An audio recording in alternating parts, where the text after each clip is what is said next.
My name is Grant Mercer, and I'm about to tell you how my wife tried to destroy me at a business dinner. The kind of story that makes you wonder if you really know the person sleeping next to you every night. Before we dive deeper into this story, I have one small request. Please subscribe, drop a like, comment, and hit that hype button to boost this channel so more people can discover these incredible Reddit stories. It started on a Tuesday evening in downtown Cleveland. Dana had been acting strange for weeks. New perfume, late-night work calls, and this sudden obsession with looking perfect every time she left the house. I should have seen it coming, but 22 years of marriage makes you stupid. You start believing in loyalty like it's some kind of natural law. "Grant, you need to come to this dinner tonight," she announced while fixing her makeup in our bedroom mirror.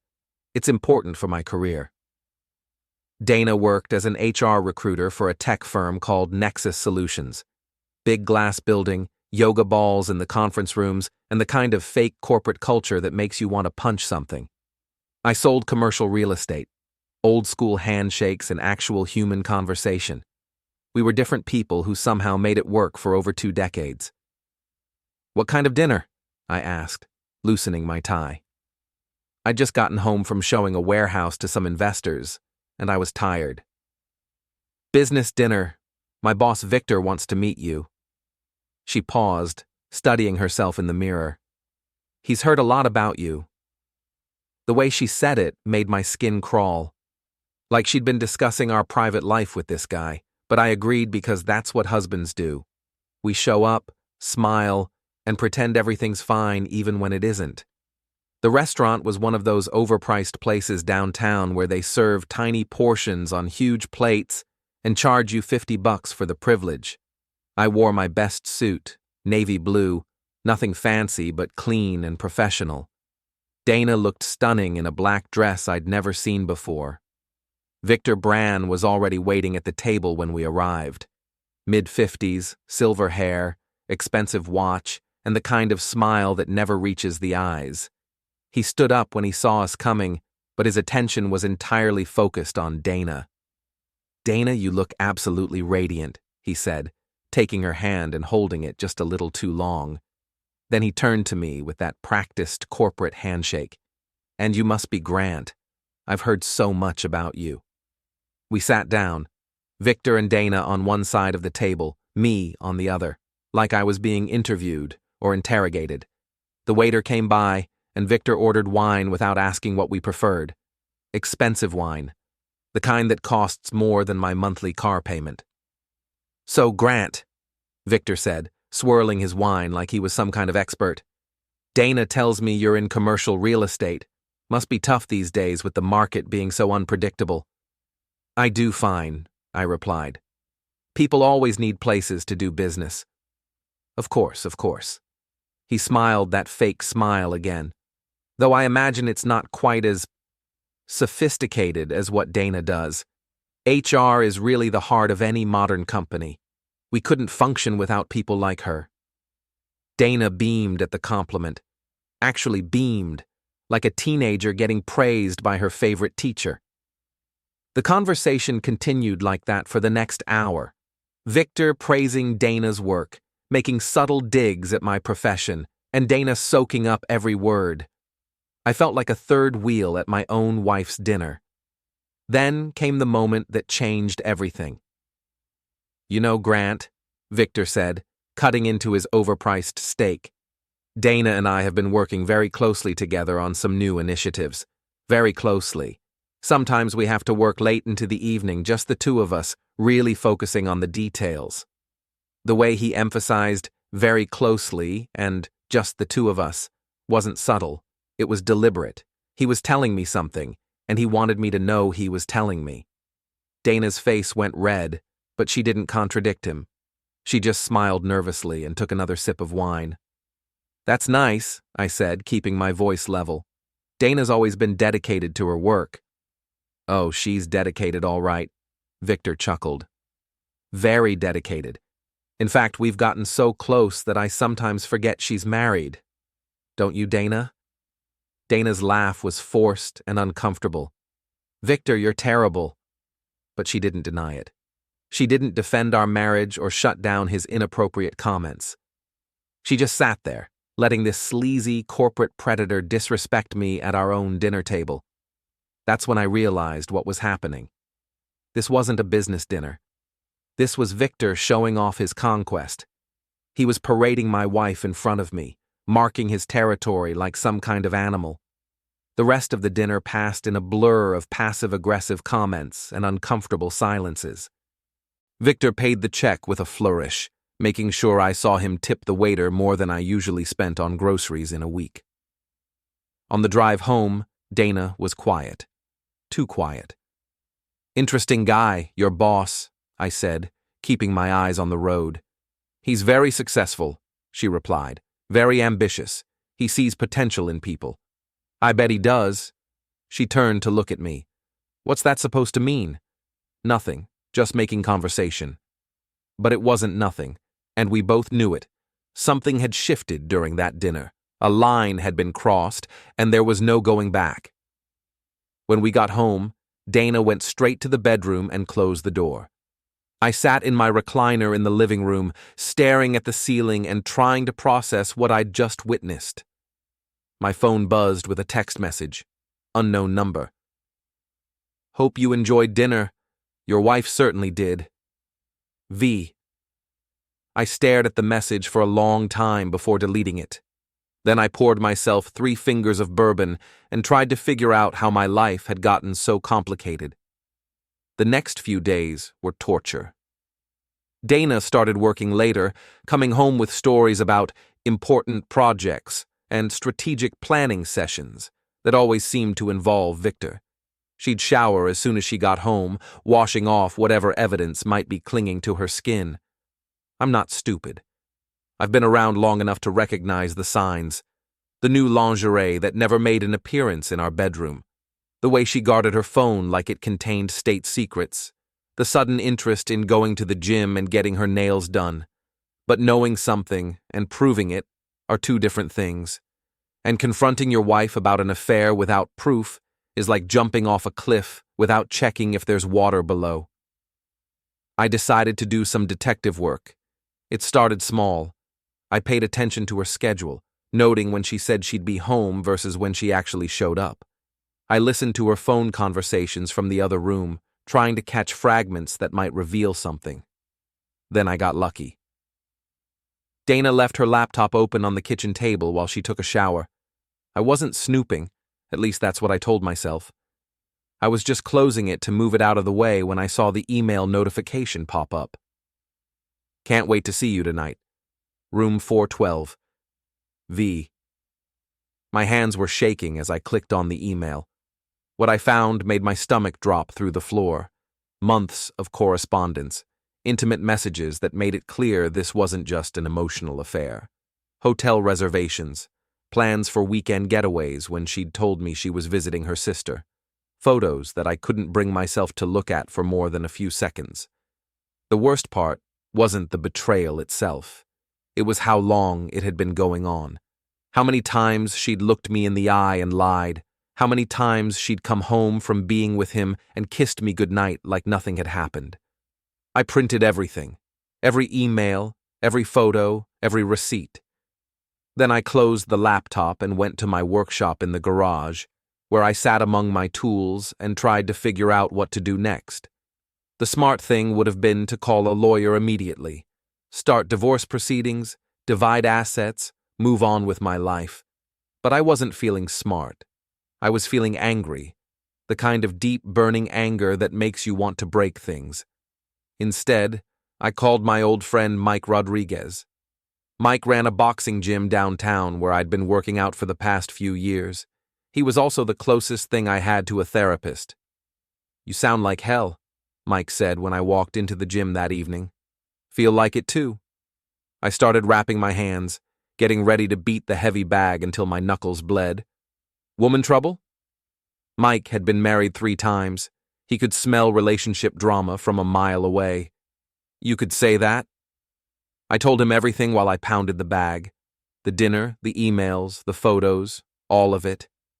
Mike listened without judgment, occasionally holding the bag steady when my punches got too wild. "So what are you gonna do?" he asked when I finished. "I don't know. Part of me wants to confront her. Part of me wants to confront him. Part of me just wants to disappear." "And what does the smart part of you want to do?" I stopped punching and looked at him. "The smart part of me wants revenge." Mike nodded slowly. "Revenge is a dish best served cold, my friend. You go in hot, you make mistakes. You make mistakes, you lose everything." "What are you suggesting?" "I'm suggesting you think like a businessman. This Victor guy, he's playing games with your life. Time to show him you can play games too."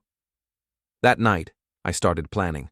Not the hot-headed emotional kind of planning that leads to restraining orders and criminal charges. The cold, calculated kind of planning that leads to complete and total destruction. I started with research. Victor Brann, it turned out, was married.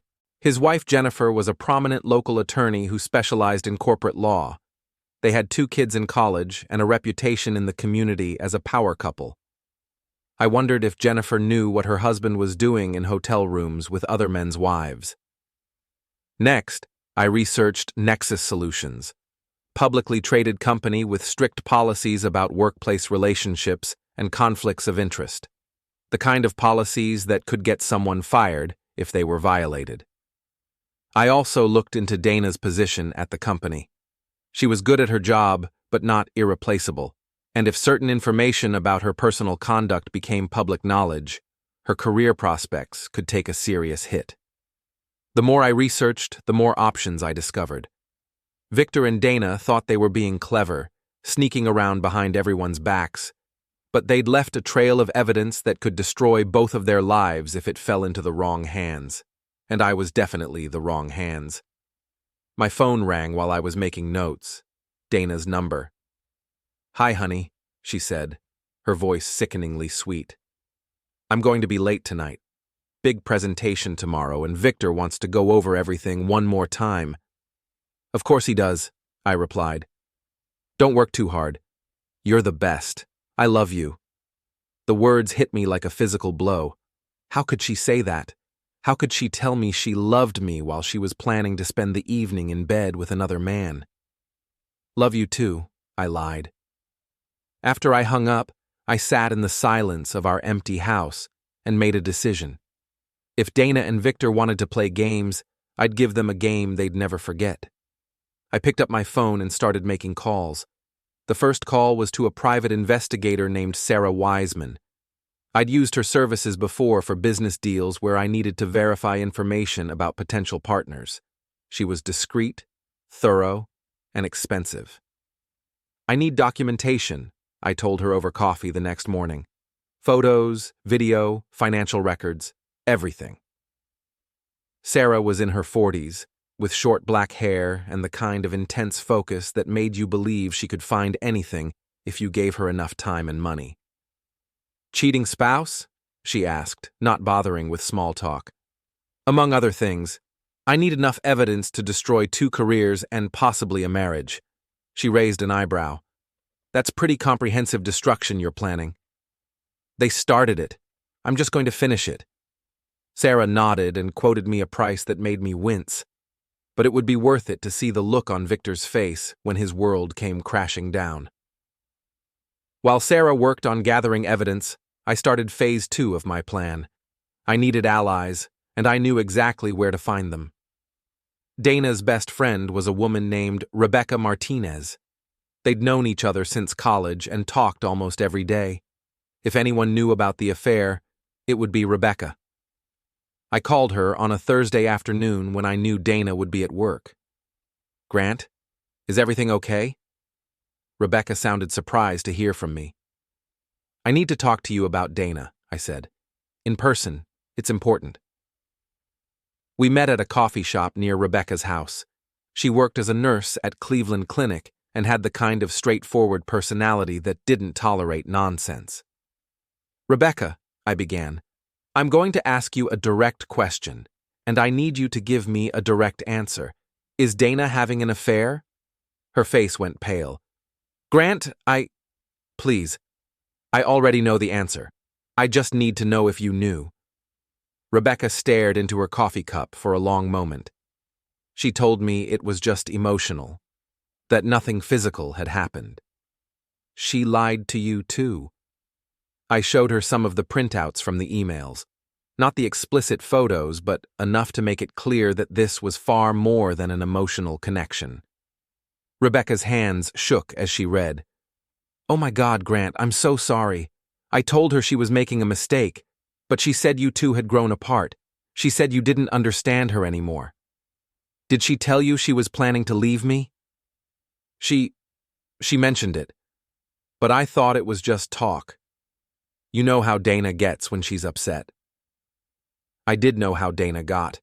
She was impulsive and dramatic, prone to making grand statements that she didn't always follow through on. But this felt different. This felt calculated. "There's something else," Rebecca said quietly. "Victor's been calling her constantly, even when she's with friends or family. It's like he doesn't want her to have any time away from him." That was interesting. It sounded like Victor was more possessive than I'd realized. Possessive men make mistakes, and mistakes create opportunities. "Rebecca, I need you to do something for me. Don't tell Dana we talked. Act normal. But if she mentions anything about future plans with Victor, I need to know." Rebecca nodded. "Grant, for what it's worth, I think she's lost her mind. You're a good man, and she's throwing away 22 years for some corporate sleazeball who's probably going to dump her the minute things get complicated. Maybe. But by then it'll be too late." That evening, Dana came home early for once. She seemed nervous, fidgety, like she had something on her mind. "Grant, we need to talk," she said while I was watching the news. Here it comes, I thought, the conversation I'd been dreading and anticipating in equal measure. "What about?" I asked, muting the television. She sat down across from me, her hands folded in her lap like a schoolgirl about to confess to breaking something valuable. "I think we should consider a trial separation," she said, the words coming out in a rush. "We've been growing apart for years, and maybe some time apart would help us figure out what we really want." A trial separation. I repeated the words slowly, like I was trying to understand a foreign language. "And where would you go during this trial separation?" "I could stay with Rebecca for a while, or maybe get my own apartment, just temporarily." She was lying, of course. She had no intention of staying with Rebecca or getting her own apartment. She wanted to move in with Victor, but she wasn't ready to admit that yet. "And what about our marriage? Our vows? 22 years together?" Dana's eyes filled with tears. Real tears, which surprised me. Maybe she did feel some genuine guilt about what she was doing. "I still love you, Grant, but I'm not sure I'm in love with you anymore. Does that make sense?" It made perfect sense. It was the kind of thing people said when they wanted to justify betraying someone who'd never done anything to deserve it. "When do you want to start this trial separation?" I asked. "Maybe next week? I know it's sudden, but I think the sooner we start, the sooner we can figure things out." "Next week." That gave me 6 days to put the final pieces of my plan into motion. "Okay," I said. "If that's what you want, we can try it." Dana looked relieved and guilty at the same time. "Thank you for understanding. I know this isn't easy." She leaned over and kissed my cheek, and for a moment I almost felt sorry for her. She had no idea what was coming. No idea that while she'd been planning her new life with Victor, I'd been planning their mutual destruction. After she went to bed, I called Sarah Wiseman. "How's the investigation going?" I asked. "Better than expected. Your wife and her boyfriend aren't very careful. I've got photos, video, financial records showing hotel payments from his corporate account. Enough to end both of their careers." "What about his wife?" "Jennifer Brand filed for divorce 2 days ago. Seems like she already knows about the affair." That was unexpected, but useful. If Victor's wife was already taking action, it meant he was distracted and vulnerable. "How long before you have everything documented?" "Give me 3 more days. I want to make sure we have enough evidence to bury them completely." "Perfect." Dana wants a trial separation starting next week. I want to give her a going-away present she'll never forget. Sarah Wiseman delivered her final report on a Sunday morning. 3 thick folders containing photographs, financial records, email printouts, and a detailed timeline of Dana and Victor's affair. The evidence was overwhelming and devastating. They've been using company resources for personal expenses, Sarah explained as we reviewed the materials. Hotel rooms, dinners, even a weekend trip to Chicago that was billed as a business conference, but had no actual business purpose. What about the photos? Sarah handed me a manila envelope. These were taken yesterday at the Marriott downtown. They're explicit, but they clearly show both parties engaged in activities that violate company policy. I looked at a few of the photos and felt my stomach turn. Not because of the private content, but because of how happy Dana looked. She was smiling and laughing in a way I hadn't seen in years. It was like she'd become a completely different person. There's one more thing, Sarah said. I did some digging into Victor's background. He's done this before. At his previous company, he had an affair with a subordinate that ended with her getting fired and him getting a promotion. His pattern is to seduce married women, use them for a while, then discard them when things get complicated. Does Dana know about his history? I doubt it. Men like Victor are very good at making their targets feel special and unique. Dana probably thinks she's the love of his life. Poor, stupid Dana. She was about to learn a very expensive lesson about the difference between love and manipulation. That afternoon, Dana started packing her things. She was moving out on Tuesday, which gave me one day to set everything in motion. I found a furnished apartment downtown, she told me while folding clothes into suitcases. Just a short-term lease while we figure things out. Another lie. According to Sarah's research, Victor had signed a lease on a luxury condo in Tremont. Dana would be moving in with him, though she probably didn't know I knew that yet. That's good, I said. Take whatever you need. She paused in her packing and looked at me with something that might have been regret. Grant, I want you to know that this isn't about anything you did wrong. You're a good man. We want different things now. I understand, I replied. And I did understand. She wanted excitement and passion and the thrill of being desired by a powerful man. What she was going to get was public humiliation and career destruction, but I didn't think this was the right time to mention that. That evening, I made my final preparations. I uploaded all of Sarah's evidence to a secure cloud storage account and prepared several different packages for distribution. Then I wrote 3 letters that would change everything. The first letter was addressed to the board of directors at Nexus Solutions. It contained a detailed summary of Victor's misconduct, along with copies of the financial records showing misuse of company resources.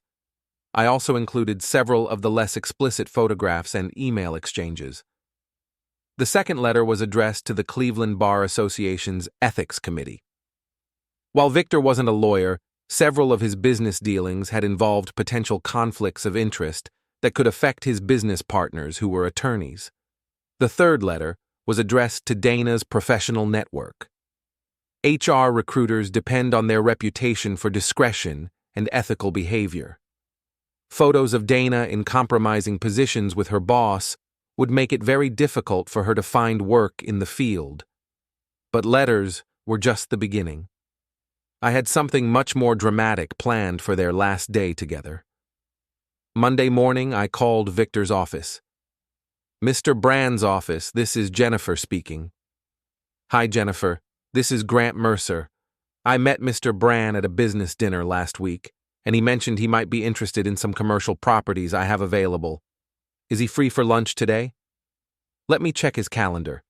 Yes, he has an opening at 12:30. Would you like me to make a reservation somewhere? Actually, I was thinking we could meet at the Marriott downtown. They have that new restaurant, and it's convenient for both of us. Perfect. I'll let him know. Victor probably thought I was some desperate husband trying to make a deal to get his wife back. He had no idea he was walking into an ambush. I arrived at the Marriott at 12:15 and positioned myself at a table with a clear view of the lobby. At exactly 12:30, Victor walked in wearing an expensive suit and that same arrogant smile I remembered from the business dinner. He sat down across from me and immediately launched into his sales pitch. "Grant, I'm glad you called.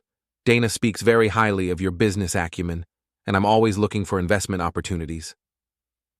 "I'm sure you are," I replied. "Tell me, Victor, how long have you been sleeping with my wife?" His smile disappeared instantly. "Excuse me?" I pulled out one of Sarah's photographs and placed it on the table between us. It showed Victor and Dana in a very compromising position in what was clearly a hotel room. I said, "How long have you been sleeping my wife?" Victor's face went white, then red, then white again. He looked around the restaurant to see if anyone was watching us. "I don't know what kind of game you're playing," he said quietly, "but this is harassment." "This is justice," I replied. "You see, Victor, I know all about your little affair.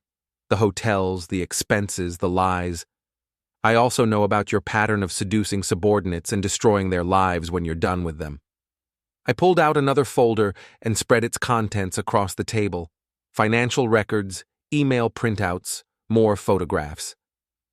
"Tomorrow morning, copies of all this evidence will be delivered to your board of directors, your wife's law firm, and every major business publication in Cleveland. By the end of the week, you'll be unemployed, divorced, and unemployable." Victor stared at the evidence with the expression of a man watching his entire world collapse in real time. "What do you want?" he asked finally. "I want you to understand that actions have consequences. You thought you could steal my wife and humiliate me without any repercussions. You were wrong. Look, Grant, maybe we can work something out. I have money, connections. I don't want your money. I want your life destroyed the same way you destroyed mine." I stood up and gathered the papers back into their folders. "Enjoy your last day as a successful businessman, Victor. Tomorrow, you're just another cheating scumbag with a ruined reputation." I left him sitting there, staring at the empty table where his future used to be. Tuesday morning arrived with the kind of crisp autumn air that makes you feel like anything is possible.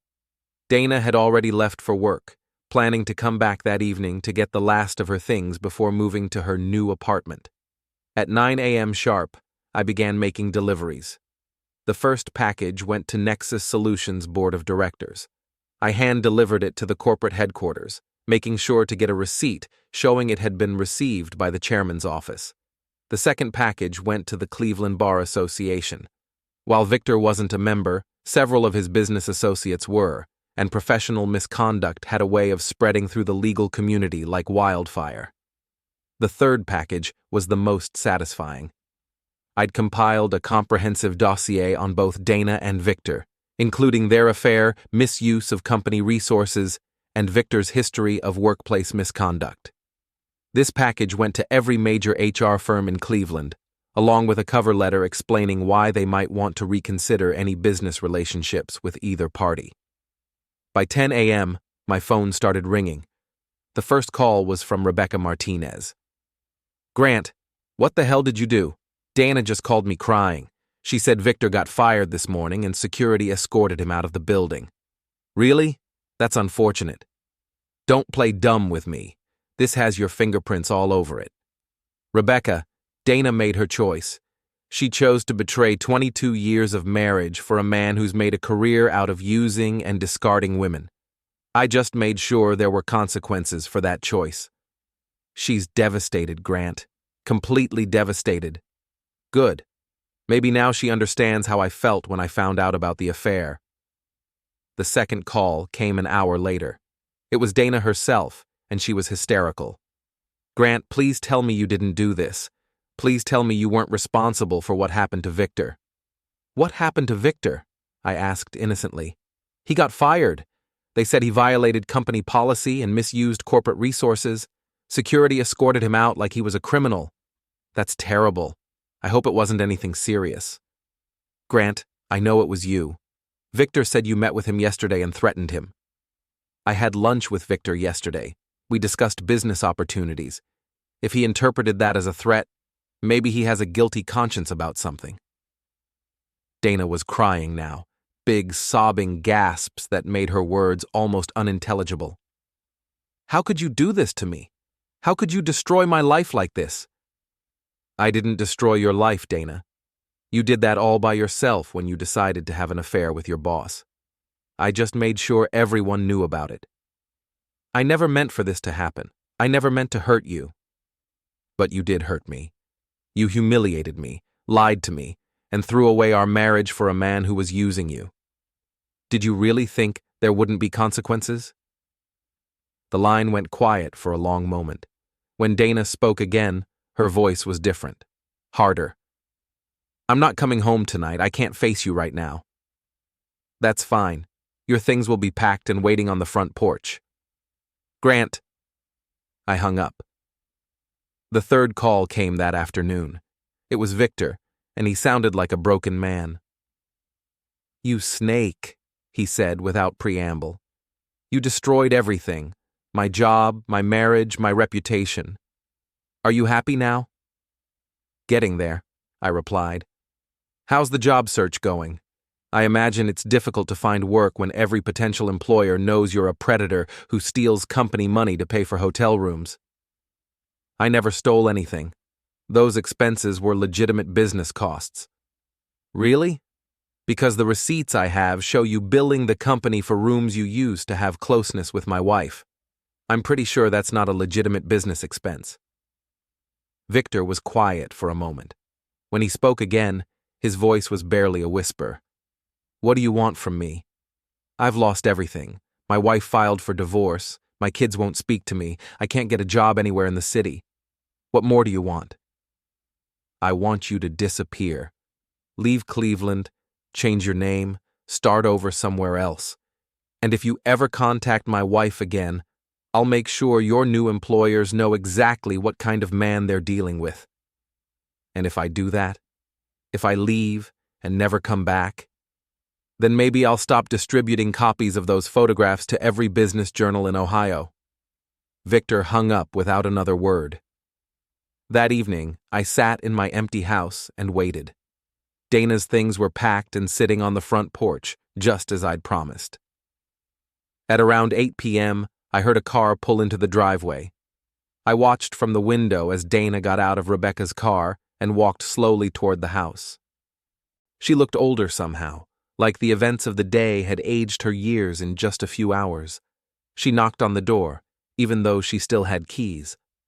Come in, I called. Dana entered hesitantly, like she was afraid of what she might find. Her eyes were red from crying, and her usually perfect hair was disheveled. Grant, she began, I know you're angry, and you have every right to be, but what you did today, it was cruel. Victor lost everything. His career, his family, his reputation. And for what? Revenge? Justice, I corrected. Victor made a choice to seduce a married woman and use company resources to facilitate an affair. You made a choice to betray our marriage vows. Actions have consequences. I know I hurt you. I know I made mistakes. But destroying 2 lives isn't going to fix our marriage. I looked at her for a long moment. This woman I'd loved for over 2 decades, and felt nothing. No anger, no sadness, no regret. Just emptiness.